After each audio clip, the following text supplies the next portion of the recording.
The Roberto Bustamante wastewater treatment plant stands firmly on 22 acres of land along the U.S.-Mexico border. El Paso Water opened the plant in 1991 and named it after the late engineer who envisioned it. Cleaned water from the Bustamante plant is released to the nearby Mount Carmel Cemetery and downstream to area farmers for irrigation. Wildlife and native vegetation at the Rio Bosque Wetlands Preserve also benefit from the clean water.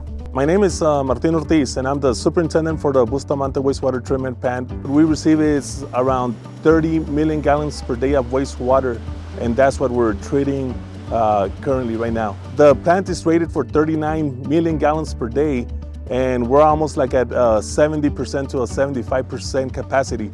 So the plant right now is under construction.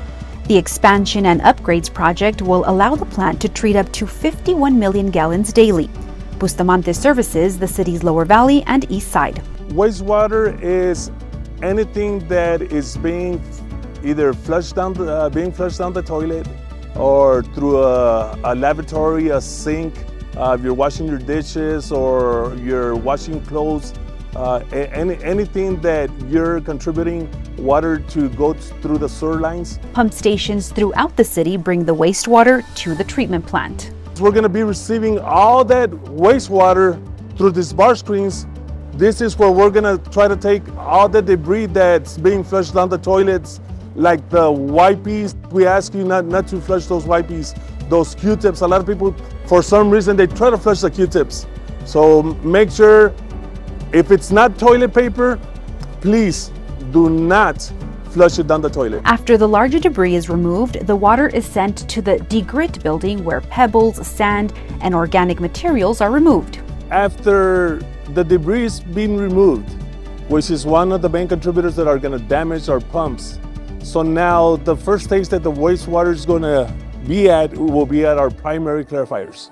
What's going to happen here at the primary clarifiers, this is where now we're going to try to remove the body waste, which is referred here at the wastewater plants as sludge or solids. The water's going to come in.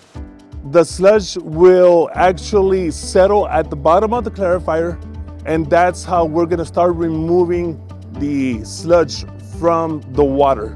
Next, the water is pumped to these large open aeration basins where there are live microbes, also known as bugs, that live in the basins and eat the organic waste material.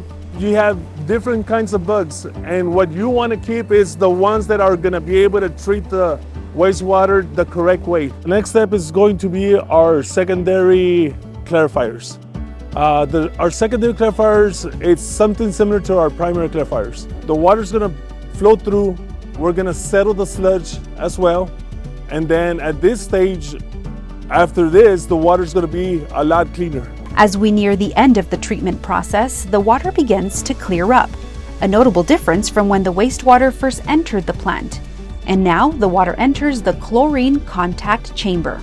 This is the final process of what's going to happen with the treated wastewater.